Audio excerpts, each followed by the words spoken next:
À quand le retour à l'ordre constitutionnel? La question reste entière 11 mois après la prise du pouvoir par l'armée. Des militaires qui agissent depuis selon leur propre rythme. Le colonel Doumbouya et ses hommes sont jusque-là restés droits dans leurs bottes. Pas question de céder à une quelconque pression. D'où qu'elle vienne, le président du CNRD vient d'ailleurs de le rappeler. C'est alors que le président Embalo a récemment laissé entendre que la CEDEAO a réussi à faire accepter une transition n'excédant pas 24 mois pour le colonel et son gouvernement. La transition ne se résume pas aux élections. Ils veulent aussi réformer des réformes qui se heurtent, il faut le dire, à des résistances. Reconnaît le locataire du palais Mohamed V derrière l'homme du 5 septembre. Il voit les politiques accusés donc de manipuler l'opinion. On voit donc tout ceci avec nos chroniqueurs. On commence avec vous, Ibrahima Sorilenkon Souma. Qu'est-ce qu'on peut retenir des 11 mois du CNRD au pouvoir? Beaucoup de choses doivent être retenues par rapport à ces 11 mois d'exercice. Rappelez-vous le contexte dans lequel le pouvoir a été pris. Et à l'époque, même si c'est vous, Arissatou, qui renversiez Alpha Condé, vous alliez être quand même applaudi, puisque la Guinée était devenue un pays à part. Les libertés collectives et individuelles étaient, comment on appelle, restreintes. Il n'y avait pas de dialogue. Les prisons ouvertes pour tout ce qui, en tout cas, avait la voix divergente. Les droits de l'homme, on n'en parlait pas. Mais beaucoup d'autres choses, les Guinéens se regardaient en chien de faïence. La politique avait pris le dessus sur tout le monde et dans tous les domaines. La gabégie, comme on appelle, les détournements, on n'en parle pas. C'était à ciel ouvert. Et beaucoup d'autres mots. La Guinée et les Guinéens pratiquement en souffraient, même si ce qui était dans le système. Donc à l'époque, le président de la République, personnellement Alpha Condé, qui était élu, même mal élu, mais qui était élu, avait lui-même reconnu. Non, je le dis parce que je vais te faire des précisions. Il était élu, même mal élu, la forme était là, le président était élu. Ce président élu avait fait quand même ce qu'on appelle les révélations de sa gouvernance. Il a reconnu que ça n'allait pas. C'est pourquoi il a même établi ce qu'on appelle le gouverner autrement. Parce qu'il voulait faire autrement par rapport à son premier mandat. Ça veut dire qu'il reconnaissait, ou ses deux premiers mandats, il reconnaissait que ça n'a pas marché. Et lui-même, il a fait ce qu'on appelle le mea culpa de sa gouvernance. Mais malheureusement, il ne pouvait pas changer. Ça, vous savez, c'est ainsi qu'il a été renversé le 5 septembre. Et celui qui est venu avait fait, en tout cas, des tares du régime Alpha, son cheval de bataille. D'où l'acclamation, d'où cette peut-être, comment dirais-je, l'adhésion populaire. L'adhésion populaire, en tout cas, aux militaires arrivés le 5 septembre. Et beaucoup d'actes aussi ont été posés. On a vu les sièges des partis politiques qui étaient bloqués ont été libérés, ces sièges. Les prisonniers sociopolitiques étaient libérés. Le dialogue est revenu. Le pays qui était devenu un camp militaire, tout cela a été levé parce que de Conakry à Zéro-Corée, il n'y avait plus de barrage, mais il n'y avait pas de problème. Il n'y avait même pas de patrouille à Conakry. Tout cela était des actes posés. Et on a assisté en tout cas à une sorte de réconciliation entre les Guinéens qui ne se regardaient pas bien. On a vu quand même les militaires qui étaient des ennemis entre griffes du côté de l'Axe travailler main dans la main dans l'assainissement à la veille du 2 octobre avec les jeunes de l'Axe qu'on qualifiait de violents ou de rebelles. Tout cela, c'était des changements quand même apportés. On a applaudi le CNRD. Jusqu'à la mise en place du gouvernement, le président de la transition était de l'esprit du peuple. Beaucoup même, on pensait que Doumbouya gouvernait avec Facebook. Tout ce que les populations dénonçaient, le lendemain, il corrigeait. Les problèmes ont commencé lorsque M. Doumbouya a commencé à nommer ses conseillers et la mise en place du gouvernement. Moi, j'ai cru comme impression... Ou lorsqu'il a commencé à mettre en œuvre des réformes. Non. Quelqu'un d'autre pourrait aussi... Non, pas forcément les réformes. Les réformes sont douloureuses quand vous les accompagnez, en tout cas, par la forme. Le problème de la Guinée, c'est parce qu'avec Doumbouya, lorsque les formes ont manqué à ces réformes, les gens ont commencé à réagir. Parce que quand vous dites que vous venez rectifier le tir, vous venez pour ne pas reprendre les erreurs du passé, et que votre parole vous prend, ça veut dire que la VAR existe. Babin est là pour la VAR, vous le savez très bien. Donc Doumbouya a été applaudi, mais à partir du moment où on a commencé à poser des actes sans les formes, les gens ont commencé à s'interroger. Mais vous qui venez rectifier le tir, si vous faites comme ce que les autres ont fait, il y a eu des problèmes. Donc beaucoup d'actes ont été posés, mais salutaires, hein, les actes salutaires ont été posés, notamment la CRIEF et beaucoup d'autres engagements.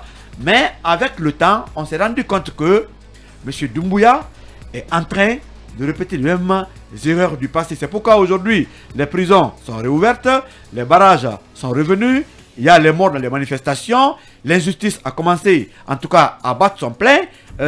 On lutte contre la gouvernance, mais ceux qui luttent contre cette mauvaise gouvernance ne déclarent pas leur bien. Nous sommes dirigés par des gens dont on ne connaît même pas le visage.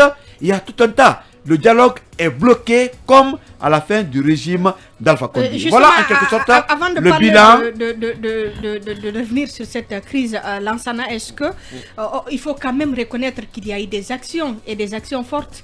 La CRIEF a fait partie de ces actions. On a annoncé des poursuites en ce qui concerne les crimes de sang et bien d'autres réformes. Oui, justement, vous savez, c'est de cela qu'on s'attend lorsqu'il y a changement dans un pays, parce que le changement intervient justement lorsque les situations d'avant cessent de l'être et lorsque l'espoir renaît au niveau de la population pour dire ce n'est plus comme avant et désormais ça va être comme ça. Vous l'avez rappelé, effectivement, moi j'ai noté dans le carnet à côté, lorsque vous parlez dans le cadre de la lutte contre la corruption, la récupération des biens, ça c'était des faits qui existaient. Il y a le détournement qui était là. Je pense qu'on a par endroit permis de cesser cela. Lincoln le disait tantôt. Il y a le redémarrage des grands projets, notamment les projets routiers et même les projets au niveau des grands centres comme Conakry. Vous savez qu'il y avait des projets qui étaient presque à l'arrêt. On ne comprenait pas la surfacturation aidant à l'époque parce que tout simplement les gens qui travaillaient dans ces projets-là en complicité avec les entreprises à l'époque ont trop surfacturé, ce qui fait que vous pouvez voir même des ministères dont les rénovations s'étaient complètement arrêtées parce qu'on s'est rendu compte que l'argent ne devrait pas être. Et d'ailleurs, je pense que l'actuel ministre de l'économie et des finances avait dit, juste pour un exemple, lorsqu'ils ont réévalué les dommages et intérêts qu'on devrait payer aux populations, on s'est trouvé que de plus de 15 ou je crois même 18 milliards, je crois à l'époque, on s'est retrouvé simplement avec 8 milliards qu'on devrait payer, si je ne me trompe pas sur les chiffres, aidez-moi. Mais je pense que l'écart était tel que, honnêtement, c'était de la surfacturation parce qu'on est parti demander aux populations votre arbre ou je ne sais pas, votre petite maison coûte combien. Si c'est entre 1 million et 5 millions, je pense que la surfacturation c'est plus de 50 millions qu'on mettait sur le papier. Et donc tout cela a permis quand même de redonner l'espoir, comme je le disais tantôt. Le secteur minier également, même si ils sont en train de travailler à ce niveau-là, mais je pense que ça a recadré un peu l'activité de ces entreprises qui évoluent à ce niveau-là. Donc aujourd'hui, nous partons vers le bilan. Même le gouvernement s'est inscrit lors du Conseil des ministres dans cette action pour dire qu'il faut faire le bilan des 12 mois de l'exercice du pouvoir au niveau de cette transition. Il y a beaucoup de choses qui restent à faire. Et d'ailleurs, ce qui reste à faire, c'est cela qu'on va en parler davantage que ce qui a été fait. Parce que ce qui a été fait, on ne peut pas faire la comparaison. Mais la volonté aidant du président de la transition, il faut préciser cela. Mais tout ce que moi je voudrais dire ici pour inviter le président lui-même et tous ceux qui sont à côté de lui, c'est de lui permettre de vivre la réalité du terrain. Parce que ce qui a toujours trompé les chefs d'État dans nos pays, c'est parce que tout simplement on le coupe carrément des réalités. On le fait savoir que tout est à merveille et on ne le montre certaines réalités truquées que lorsqu'il sort. Hier, on l'a vu par exemple à la prière. Alors, on prépare tout pour ne pas que le regard déborde au-delà de ce qui a été préparé. Non, le chef de l'État doit pouvoir vivre, surtout un président de la transition. Parce que vous venez pour redresser, vous venez pour aider, et d'abord redonner l'espoir à ceux-là qui ne l'avaient pas dans le passé, mais surtout permettre aux gens de dire, vous n'allez plus vivre cela, je m'engage à mettre fin à tout cela, l'anarchie, et à préparer un meilleur avenir pour vous et pour vos enfants. Donc, quand vous êtes de la transition, vous devez être beaucoup plus proche des populations. Ce n'est pas une élection qui vous a envoyé là, mais vous êtes venu dans des circonstances où, Lincoln le disait, tout le monde vous a applaudi, permettez à ce que les gens gardent l'espoir jusqu'à la fin. Mais ça ne peut se faire que lorsque vous vivez la réalité. Allez-y dans les quartiers, mangez dans les plats des gens. Allez-y dans les marchés, vivre. Évitez ce protocole Ils connaissent les réalités. Non, les réseaux sociaux sont là pour le Oui, justement, je suis d'accord avec vous, madame. Tous les jours, Khalil, est-ce que, parlant justement de ce désamour qui a été, il faut le dire, qui est intervenu très rapidement, est-ce qu'on peut comprendre cette situation? Oui, on peut comprendre. D'abord, est-ce que la CRIEF n'est pas passée par là? Parce que quand on a commencé non, avec les poursuites... Je ne dirais pas la CRIEF, mais je dirais des actes posés souvent par le CNRD qui sont en violation de la charte de la transition. Parce qu'il faut d'abord revenir sur le passé. La charte de la transition, ça n'a pas été voté ni par le CNT, ni donc approuvé par la population. C'est une charte qui a été choisie, si vous voulez, imposée par le CNRD. Mais elle a été acceptée. Je ne dis pas le contraire. C'est pour vous dire que des actions ont été acceptées, quelle que soit la manière de le faire. Mais la population a toujours applaudi ce que le CNRD a posé comme acte. Mais là où le CNRD, si vous voulez, venu à s'écarter un peu du chemin de droit, du chemin des dispositions de la charte de la transition, je pense que le désamour d'abord est parti où? Je vais vous rappeler, c'est à partir du déguerpissement, si vous voulez, la récupération des domaines de l'État. Parce que quand le CNRD a commencé la récupération des domaines de l'État, il faut dire qu'il l'a fait avec beaucoup de mal. Les gens ont été frustrés. On va dire ça, la manière. Sans la manière, la forme n'était pas là. La manière dont on déguerpissait donc des citoyens avec un préavis de 5 jours, de 10 jours, vous savez que c'était pas la bonne manière. Donc à partir de là, les populations avaient déjà compris qu'il y avait une sorte de discrimination, il y avait une sorte de ciblage dans ce qui se passait. Parce que vous ne pouvez pas comprendre que vous vous trouvez dans la même situation qu'une personne, mais lorsque ça concerne cette personne, puisque cette personne a quelqu'un qui est avec le gouvernement ou qui est avec quelqu'un qui est au sommet de l'État, cette personne est écartée. Je prends cet exemple parce que dans la commune d'abord de Dixine, vous savez que quand on dit la récupération des domaines de l'État, il y a beaucoup de domaines qui appartiennent à l'État. Mais dans la récupération de ces domaines-là, tout le monde n'a pas été concerné.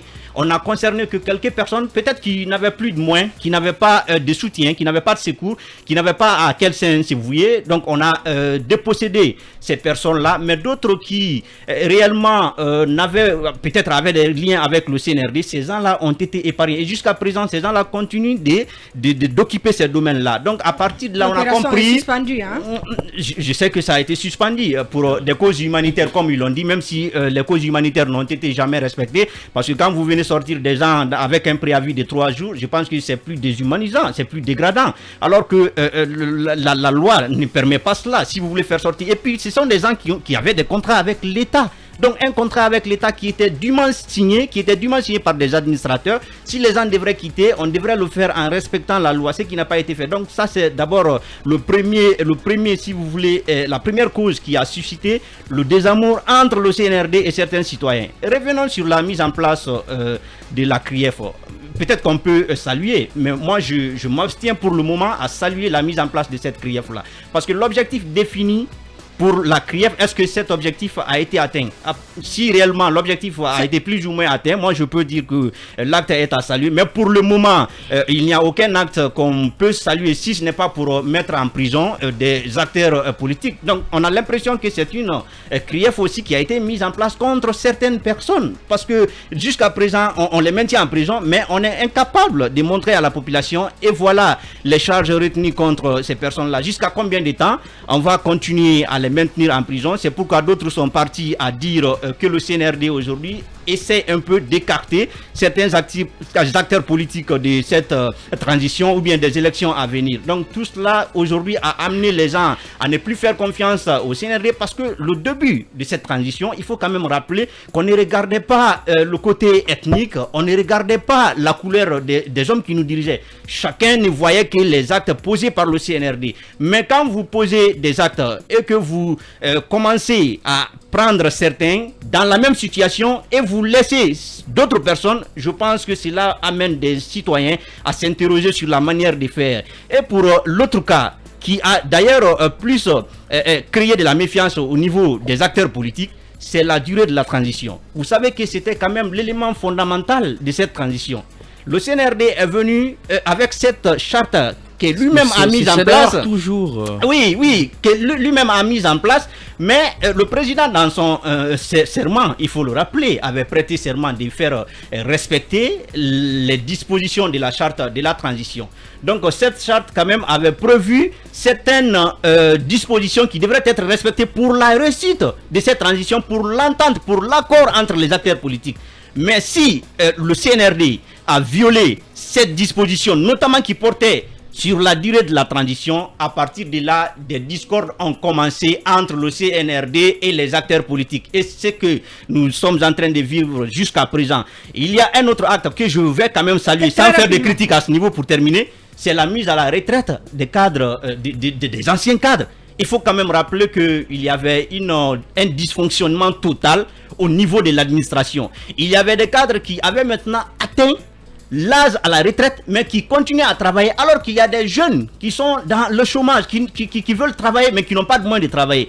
Il faut quand même remercier, il faut quand même saluer que le CNRD est venu pour mettre ces cadres-là à la retraite et pour permettre à d'autres jeunes de travailler dans l'administration guinéenne. Donc, Aliou, au-delà de toute manipulation politique et tout, on pourrait dire que le plus gros problème, c'est quand même cette durée de la transition. On ne sait pas où on va. Effectivement, on ne sait pas où on va et on ne sait même pas à quand va commencer même cette transition, parce qu'on ne sait pas si elle a débuté ou pas, le chronogramme, si on a commencé déjà à dérouler les activités qui y figurent. Mais je vais revenir un peu sur ce désamour. Arissatou, il était attendu, mais à mon avis, il n'était pas préparé. Parce que dans le discours du colonel, il n'a jamais fait comprendre que, eh bien, pour prendre des décisions très difficiles, pour faire une refondation, eh bien, tout le monde allait être concerné.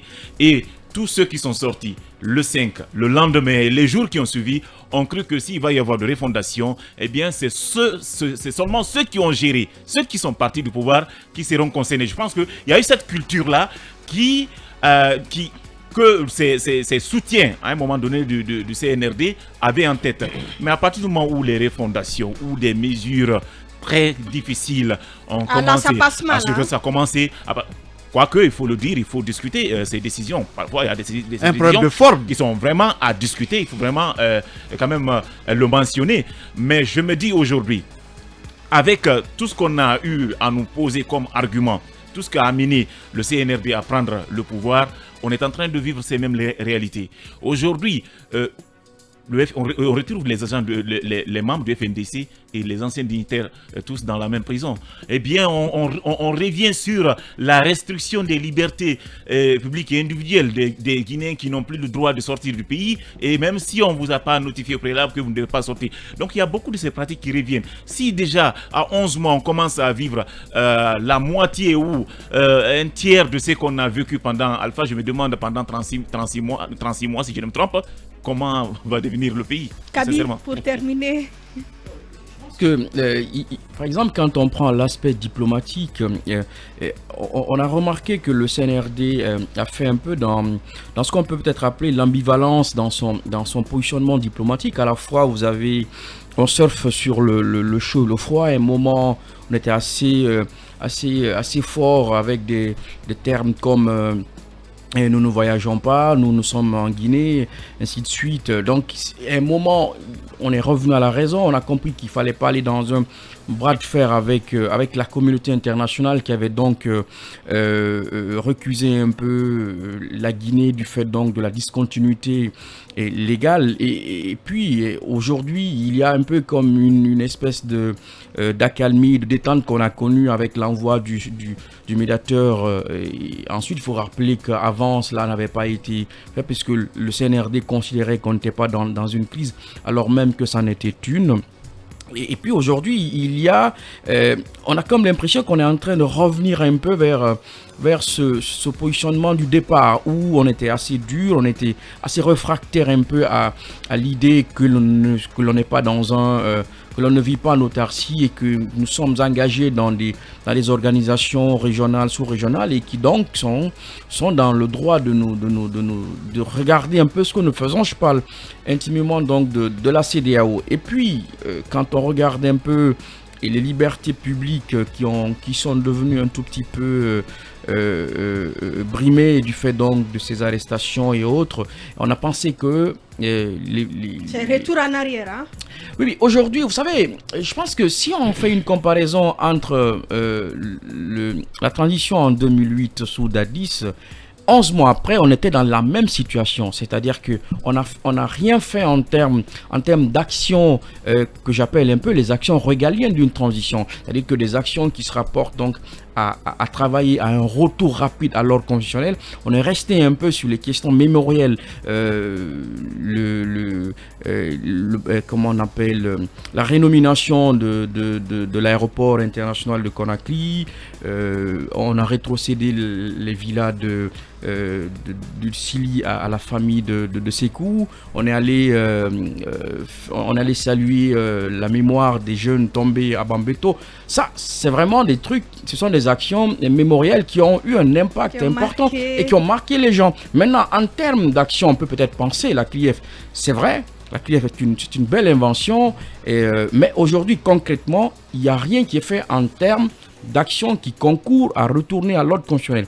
Et l'autre chose, ça doit être pourtant la priorité, hein? Absolument. Et aujourd'hui, on est comme un peu dans une sorte de tour d'ivoire où on s'arc-boute sur la question de la durée, quand bien même que le CNRD dit qu'il n'est pas fixé sur la durée, mais qu'il tient plutôt aux activités y contenant. Donc, on est devant une crise, et la crise aujourd'hui, elle est très exacerbée, et je pense que il y a 11 mois après un bilan à faire qui est celui qu'on est véritablement dans une crise profonde. Mirador continue, on va rester sur la conduite de cette transition.